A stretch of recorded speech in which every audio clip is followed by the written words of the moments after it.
Salam saudaraku, selamat pagi. Semoga kita semua dalam keadaan sehat dan penuh sukacita dalam Tuhan. Marilah kita menggunakan waktu sejenak untuk berdoa, membaca dan merenungkan firman Tuhan sebagai sumber kekuatan, inspirasi dan motivasi bagi kita hari ini, Rabu 1 September 2021. Sebelumnya mari kita berdoa. Bapa di sorga, kami bersyukur atas hari yang indah ini. Hari yang kami yakin penuh dengan harapan. Kami akan merenungkan firman-Mu. Kiranya Roh Kudus menerangi hati dan pikiran kami, agar kami sungguh memahami firman-Mu. Dalam nama Tuhan Yesus Kristus kami berdoa. Amin. Firman Tuhan yang menyapa kita di pagi ini, 1 Korintus 3 ayat 11. Karena tidak ada seorang pun yang dapat meletakkan dasar lain daripada dasar yang telah diletakkan, yaitu Yesus Kristus. Demikian firman Tuhan. Saudaraku, kokoh dan tidaknya suatu bangunan bergantung pada pondasinya. Bangunan megah dan indah tidak ada artinya jika dasarnya keropos. Bangunan itu hanya menunggu waktu untuk rubuh. Demikian juga sebuah pelayanan atau gereja. Ia harus ditopang oleh pondasi yang kuat. Yesus Kristus adalah pondasi kokoh dari gereja. Dasar ini telah diletakkan oleh Paulus saat mendirikan jemaat di Korintus. Ia berharap agar setiap anggota jemaat Korintus meletakkan seluruh pelayanan di atas dasar itu. Hal ini menjadi peringatan bagi jemaat Korintus. Kondisi pelayanan mereka memang melimpah dengan karunia rohani, namun mereka meletakkannya di atas dasar kesombongan, iri hati, dan kepentingan diri serta golongan. Saudaraku, permasalahan di jemaat Korintus memang sangatlah kompleks. Tidak saja perpecahan yang disebut Paulus sebagai biang keladi, tapi juga berbagai tekanan pun bermunculan untuk merongrong, baik dari dalam maupun dari luar iman mereka. Tidak sedikit pewarta-pewarta Injil palsu berkeliaran di sana. Tentu saja hal ini tidak bisa dianggap enteng.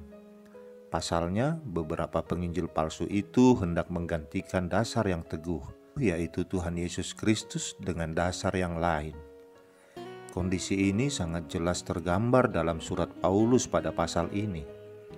Dasar yang dulu telah Paulus letakkan, yaitu iman kepada Kristus, terancam diganti oleh dasar-dasar dan hikmat-hikmat lain.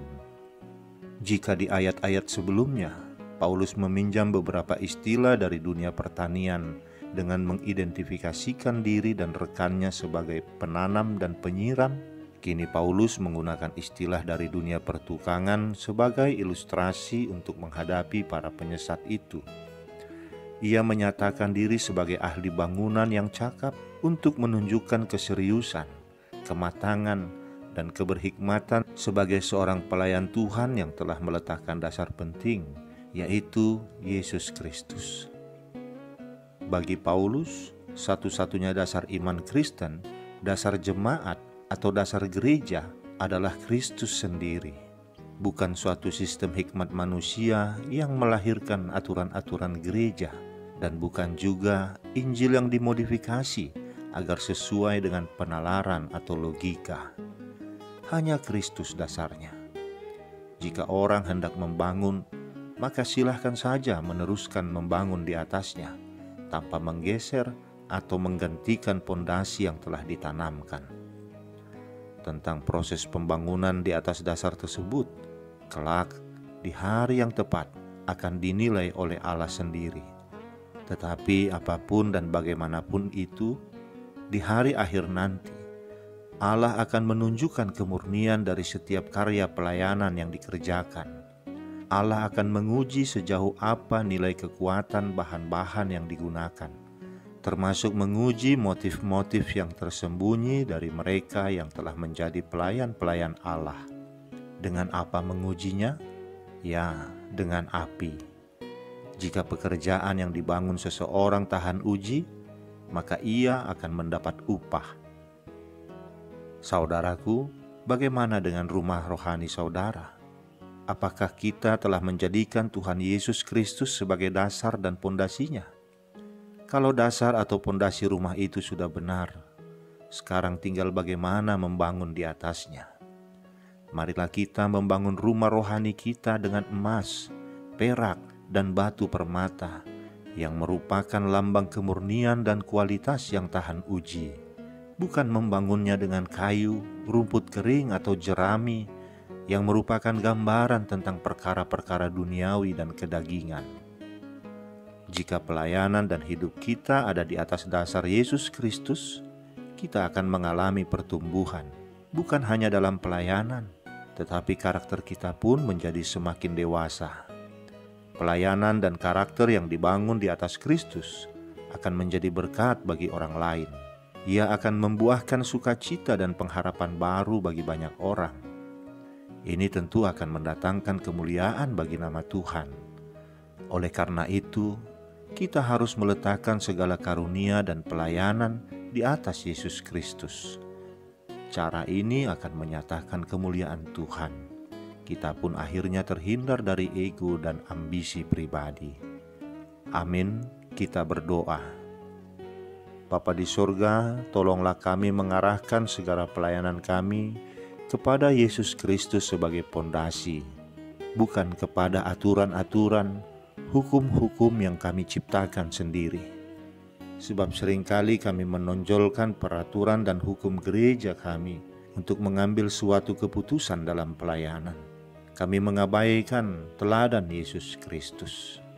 Firman-Mu hari ini mengingatkan kami semua, termasuk anggota-anggota jemaat, agar kami menyingkirkan ego dan ambisi kami pribadi, tetapi mengutamakan pelayanan yang diteladankan anak-Mu Tuhan Yesus Kristus.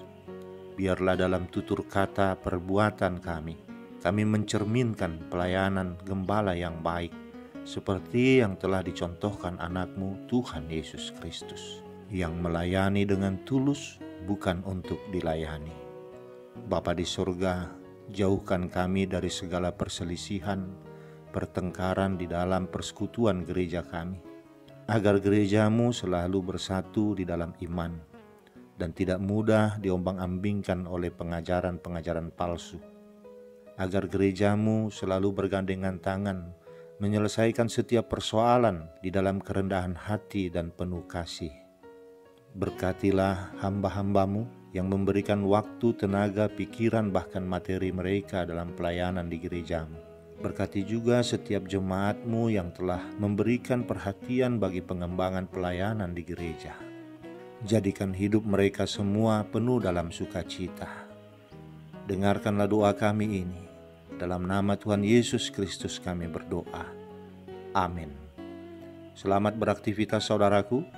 Tuhan memberkati. Salam.